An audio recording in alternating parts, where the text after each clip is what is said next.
প্রিয় শিক্ষার্থীবৃন্দ, আসসালামু আলাইকুম। স্বাগতম জানাচ্ছি তোমাদেরকে আমার ইউটিউব চ্যানেলে। সাথে আছি আমি তাকিবুল হোসেন জয়, সহকারী শিক্ষক, ত্রিমোহনী আদর্শ উচ্চ বিদ্যালয়। আজকে আমরা আলোচনা করব তোমাদের অষ্টম শ্রেণী অনুশীলনী 1-এ যে জ্যামিতিক প্যাটার্নের অঙ্ক রয়েছে সেই অঙ্কগুলো নিয়ে। তো আজকে আমরা আলোচনা করব মূলত যে 11 নম্বর অঙ্কটি রয়েছে সেই 11 নম্বর অঙ্কটি নিয়ে। এখানে তো আমরা একটু খেয়াল করি, 11 নম্বর অঙ্কের প্রশ্নে বলেছে নিচের জ্যামিতিক চিত্রগুলো কাঠি দিয়ে তৈরি করা হয়েছে। অর্থাৎ এখানে একটা, দুইটা, তিনটা চিত্র দেওয়া আছে। তো ক নম্বর প্রশ্নে বলেছে কাঠির সংখ্যা তালিকা করো। খ নম্বরে তালিকার পরবর্তী সংখ্যাটি কিভাবে বের করতে হবে তা ব্যাখ্যা করো। আর গ নম্বর প্রশ্নে কাঠি দিয়ে পরবর্তী চিত্রটি তৈরি করো এবং তোমার উত্তর যাচাই করো। এখানে খ নম্বর প্রশ্নটির আরেকটি সিমিলার প্রশ্ন রয়েছে, সেটি হচ্ছে তালিকার পরবর্তী প্যাটার্নটি কোন বীজগণিত রাশিকে সমর্থন করে তা ব্যাখ্যা করো। এইটি এবং তালিকার পরবর্তী সংখ্যাটি কীভাবে বের করতে হবে তা ব্যাখ্যা করো, এই দুইটি প্রশ্ন একই রকম। তো চলো আমরা এই 11 নম্বর অঙ্কটির প্রশ্নটির সমাধান শিখে ফেলি। ক নম্বর প্রশ্ন চেয়েছিল কাঠির সংখ্যা তালিকা করো। তাহলে ক নম্বর লিখব, দেওয়া আছে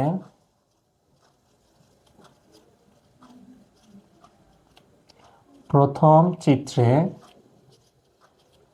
কাঠির সংখ্যা।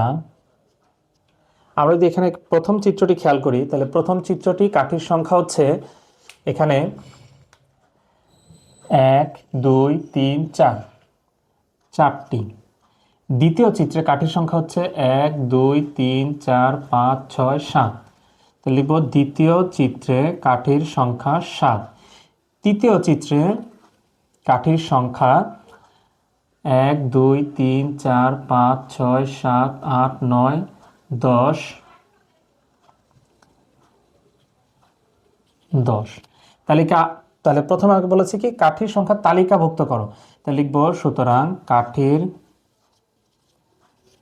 সংখ্যার তালিকা আমরা কত পেলাম? 4 7 10। তাহলে এটি হচ্ছে মূলত ক নম্বর প্রশ্ন যেটি চেয়েছে যে তালিকাভুক্ত করো। তাহলে তালিকাভুক্তকরণ হচ্ছে কাঠির সংখ্যার তালিকা 4 7 এবং 10। খ নম্বর প্রশ্ন যদি আমরা খেয়াল করি তালিকার পরবর্তী সংখ্যাটি কীভাবে বের করতে হবে তা ব্যাখ্যা করো। আমরা শুরুতেই বলেছি এটির আরও একটি সিমিলার অঙ্ক প্রশ্ন রয়েছে যে কোন বীজগণিত রাশি প্যাটার্নটিকে সমর্থন করে তা ব্যাখ্যা করো। দুটি একই প্রশ্ন। তাহলে খ নম্বর লিখব ক নং হতে পাই, ক নং হতে পাই কাঠির সংখ্যার তালিকা, কাঠির সংখ্যার তালিকা কত আছে? 4 7 10। তাহলে আমরা যদি খেয়াল করি এখানে 4 7 10, তাহলে এখানে প্রত্যেকটির মধ্যে আমাদের ডিফারেন্স কত? 3 করে। মানে দ্বিতীয় পদ থেকে প্রথম পদটি বাদ দিলে যত ব্যবধান সবগুলোর ক্ষেত্রে সেই একই ব্যবধান রয়েছে।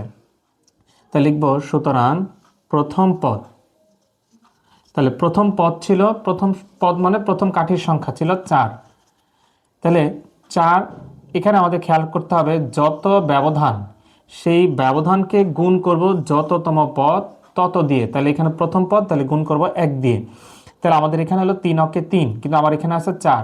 তাহলে আমি কম করেছি, তাহলে আরও 1 যোগ করলে 4 হবে। এরপরে দ্বিতীয় পদ এই কাঠির সংখ্যা হচ্ছে কত? 7। তাহলে আমরা প্রথমে বললাম যে যত ব্যবধান তত দিয়ে গুণ দিব যততম পদ। তাহলে এটা দ্বিতীয় পদ মানে গুণ 2। তাহলে 3 দুগুণে 6 যোগ 1। এরপরে হচ্ছে তৃতীয় পদ হচ্ছে এখানে কত? 11 10। তাহলে 10 মানে এখানে ব্যবধান হচ্ছে 3, তৃতীয়তম পদ, তাহলে গুণ 3, তাহলে 3 3 9 আর 1 10। তাহলে এইভাবে যদি পর্যায়ক্রমে আমরা দেখি যততম পদই থাকুক না কেন, মূল কথা হচ্ছে ব্যবধান এখানে যত, তাকে ঠিক যততম পদ বলবে তততম পদ দিয়ে গুণ করব, সাথে যোগ করব 1, তাহলে আমার কাঙ্ক্ষিত সংখ্যাটি চলে আসবে। তাহলে সুতরাং n তম পদ, যদি এভাবে 1 2 3 তিনটি পদেরই যদি আমাদের এখানে ব্যবধান 3 এবং তার সাথে যততম পদ তত গুণ করার সাথে 1 যোগ করলে যদি ওই সংখ্যাটি আসে, তাহলে n-তম পদ হবে ব্যবধান 3। তাহলে কততম পদ? n-তম পদ, তাহলে গুণ n আর যোগ হচ্ছে 1। এখানে যদি আমরা n এর পরিবর্তে বাংলায় ক ধরি, তাহলে সেই ক্ষেত্রেও সেম একই হবে যে ক-তম পদ সমান সমান 3 গুণ ক যোগ 1। তাহলে লিখব সুতরাং তালিকার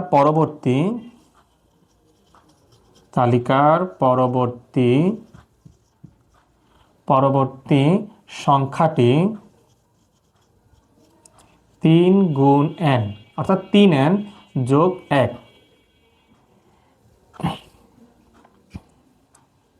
এই বীজগণিতীয়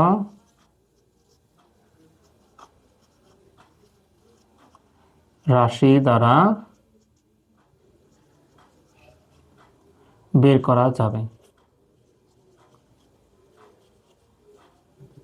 তাহলে আমাদের যদি প্রশ্নে এটা না চেয়ে কোন বীজগত রাশি প্যাটার্নটিকে সমর্থন করে, তাহলে সেক্ষেত্রে লিখতাম তাহলে 3 গুণ n যোগ 1 বীজগণিত রাশিটিকে সমর্থন করে, অর্থাৎ তখন প্রশ্ন যেভাবে চাইতো সেভাবে আমরা উত্তরটা করতাম।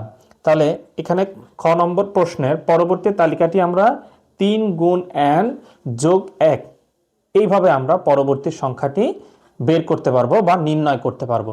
এখন n মানে হচ্ছে যততম পদ বলবে ঠিক তততম পদকে 3 দিয়ে গুণ করব, তার সাথে 1 যোগ করব, তাহলে আমার পরবর্তী সংখ্যাটি চলে আসবে। আর গুণ করব যততম পদ তত দিয়ে।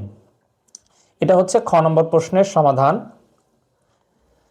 গ নম্বর প্রশ্ন চেয়েছে কাঠি দিয়ে পরবর্তী চিত্রটি তৈরি করো এবং তোমার উত্তর যাচাই করো। তাহলে আমরা এখানে যদি খেয়াল করি, তাহলে প্রথম চিত্রটি, দ্বিতীয় চিত্রটি, তৃতীয় চিত্রটি পর্যন্ত দেওয়া আছে। তাহলে আমাকে বের করতে হবে চতুর্থ চিত্রটি। গ নম্বর লিখব চতুর্থ চিত্রটি। চতুর্থ চিত্রটি হবে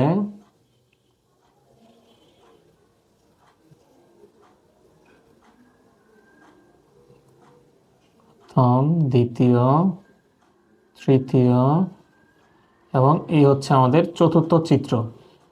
আমরা স্কেল দিয়ে সুন্দর করে ধরে তারপরে সমান দাগ দিয়ে এভাবে চতুর্থ চিত্রটি আমরা অঙ্কন করব। তো লিখব সুতরাং চতুর্থ চিত্রটিতে কাঠির সংখ্যা, যদিও আমরা এখানে দাগাবো তবে পরীক্ষার খাতায় আমরা এগুলো দাগ দিয়ে দিব না এবং পেন্সিল দিয়ে অঙ্কন করব। তাহলে আমরা যদি কাউন্ট করি, তাহলে 1 2 3 4 5 6 7 8 9 10 11 12 13 সংখ্যা হচ্ছে 13। তাহলে চতুর্থ চিত্রতে কাঠির সংখ্যা 13। তো এই যে আমাদের চতুর্থ চিত্রটি কাঠির সংখ্যা হলো 13টি, আমাকে বলেছে তোমার উত্তর যাচাই করো। তাহলে আমাকে এখানে যাচাই করতে হবে যে আসলে চতুর্থ চিত্রটি 13টি কাঠি রয়েছে কিনা। তাহলে আমরা এখানে খ নং একটা প্রশ্ন পেয়েছি। খ নং হতে পাই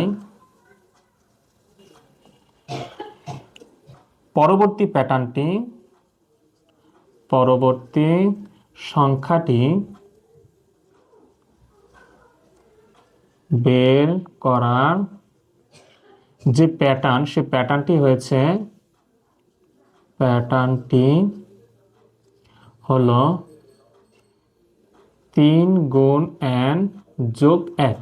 তার মানে এখানে আমরা বলেছি যে ব্যবধানকে আমরা যততম পদ তত দিয়ে গুণ করব। তাহলে আমাদের এখানে যে সংখ্যাটি রয়েছে সেটি হচ্ছে চতুর্থ প্যাটার্ন।